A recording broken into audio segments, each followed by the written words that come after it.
तीन बहनों की लालची भाभी। करिश्मा, रेशमा और मनीषा तीन बहनें हैं। उनका एक भाई भी है, मयंक। मयंक अपनी बहनों को बहुत प्यार करता है, लेकिन मयंक की पत्नी सविता इस मामले में मयंक से बिल्कुल ही अलग है। वो अपनी ननदों का जितना बुरा कर सकती है उतना बुरा करती ही रहती है और अपनी ननदों पर हुक्म भी चलाती है। करिश्मा, करिश्मा, तुमने अभी तक नाश्ता नहीं बनाया? तुम्हारे भैया को ऑफिस जाने में देर हो रही है। हाँ भाभी, बस अभी बनाती हूँ। करिश्मा, तुम ये ढीलापन छोड़ दो। कल को पराये घर जाना है।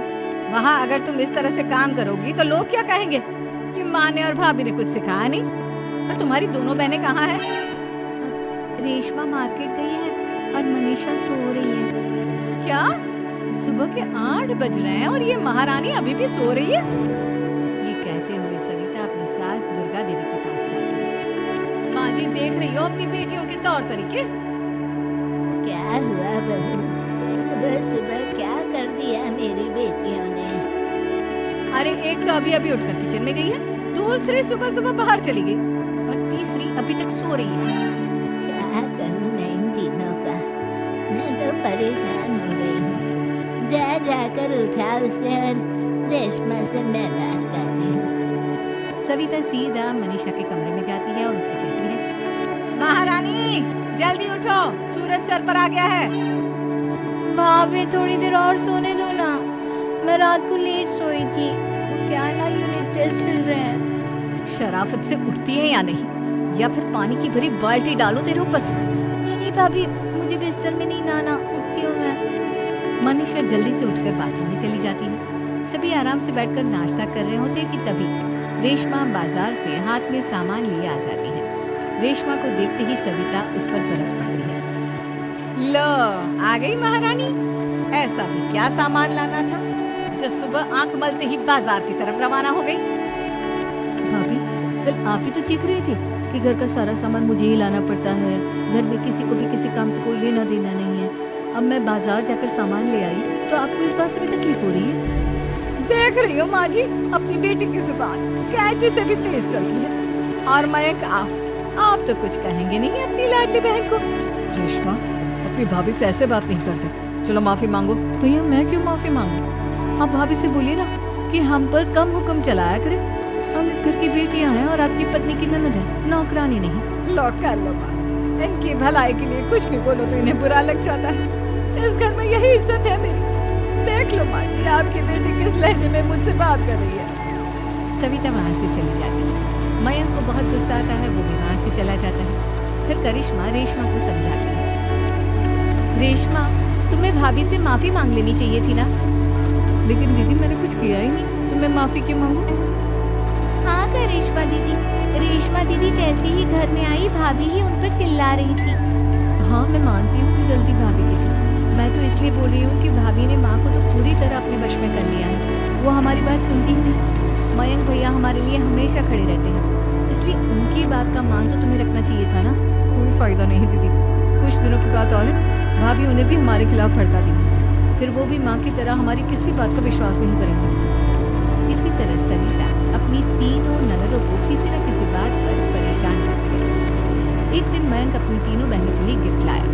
करिश्मा, ये तुम्हारे लिए हाथ का सेट। रेशमा, तुम्हारे लिए सुंदर सी ड्रेस। मनीषा, तुम्हें किताबें पसंद है ना, तुम्हारे लिए किताबें लाया हूँ। थैंक यू भैया। थैंक यू भैया। थैंक यू भैया। करिश्मा, तुम्हारा नेकलेस कितना सुंदर है, ये भैया कहाँ से ले आए होंगे? मैंने भैया को 3 दिन पहले फोन पर ये डिजाइन दिखाया था और आज भैया ये ले आए। सविता तो अपनी ननदों के गिफ्ट्स देखकर जल गई और करिश्मा का नेकलेस तो उसे भी बहुत पसंद आया था। अपनी बहन के लिए कितना अच्छा नेकलेस लेकर आए हैं, मुझे कभी कोई गिफ्ट नहीं दिया। आज ही ये हार चुरा लिया। रात में सविता करिश्मा का हार चुरा लेती है और इसी तरह उसे अपनी ननदों की जो भी चीज अच्छी लगती वो उसे मांगती नहीं, बल्कि रात के अंधेरे में चुरा लेती। इसी तरह दिन बीतते गए और सविता ने मयंक के दिल में भी उसकी बहनों के लिए नफरत पैदा कर दी। एक दिन मयंक ने करिश्मा और रेशमा के लिए रिश्ता देखा और ये बात उसके घर में सबको बताई। माँ, करिश्मा और रेशमा के लिए बहुत अच्छा रिश्ता आया है, वो लोग कल इन्हें देखने आ रहे हैं। आप और सविता मिलकर सारी तैयारी कर लें। ये सुनकर करिश्मा और रेशमा खुश हो जाती, लेकिन सविता सोचती है, अगर इन दोनों बहनों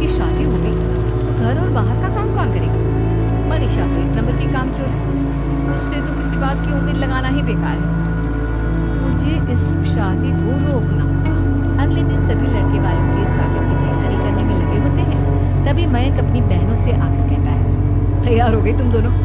देखो दोनों लड़के बहुत अच्छे हैं, मैं कोई कसर नहीं छोड़ना चाहता, इसलिए तुम उनके सामने अच्छे से बिहेव करना और अपनी भाभी से लड़ने मत लग जाना।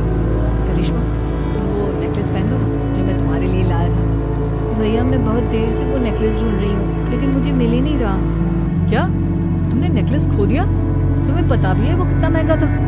तुम कोई काम ढंग से नहीं कर सकती। मयंक गुस्से में वहां से चला जाता है। थोड़ी देर बाद लड़के वाले भी आ जाते हैं। वो दोनों बहनों को पसंद कर लेते हैं और रिश्ता पक्का हो जाता है। लेकिन सविता के दिमाग में तो कुछ और ही खिचड़ी पक रही थी। वो पंडित जी के पास करिश्मा की कुंडली लेकर जाती है और उन्हें पैसे देकर करिश्मा की कुंडली बदलवा देती है। जब लड़के वालों के पास करिश्मा की कुंडली जाती है तो वो दुर्गा को फोन करते हैं। बहन जी, हमने करिश्मा की कुंडली अपने पंडित जी को दिखाई थी। आपकी बेटी की कुंडली नहीं बल्कि दोषों का पिटारा है।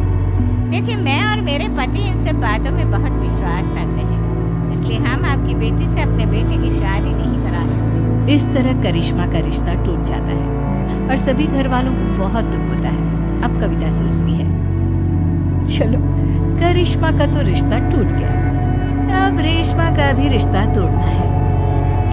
क्या करूं? अब सविता आवाज बदलकर किसी अननोन नंबर से रेशमा के होने वाले ससुराल में फोन करती है। हेलो, मैं कौन हूँ कौन नहीं ये आपके लिए जानना जरूरी नहीं।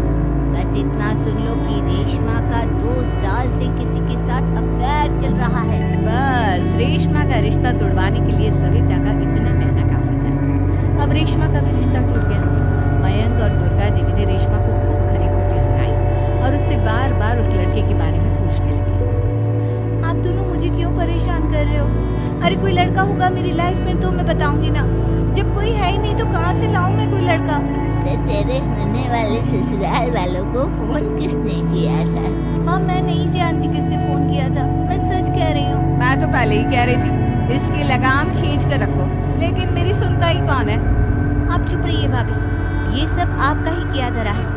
अब तीनों बहनों को विश्वास हो जाता है कि ये सब उनकी भाभी ही कर रही है। तीनों बहनें अपनी भाभी को सबक सिखाने के लिए एक वकील कर लेती है और घर में हिस्सा मांगती। देखो भैया, माँ बाप की जायदाद में जितना बेटों का हक होता है उतना ही बेटियों का, इसलिए इस घर के 4 हिस्से होंगे और हमें अपना हिस्सा चाहिए।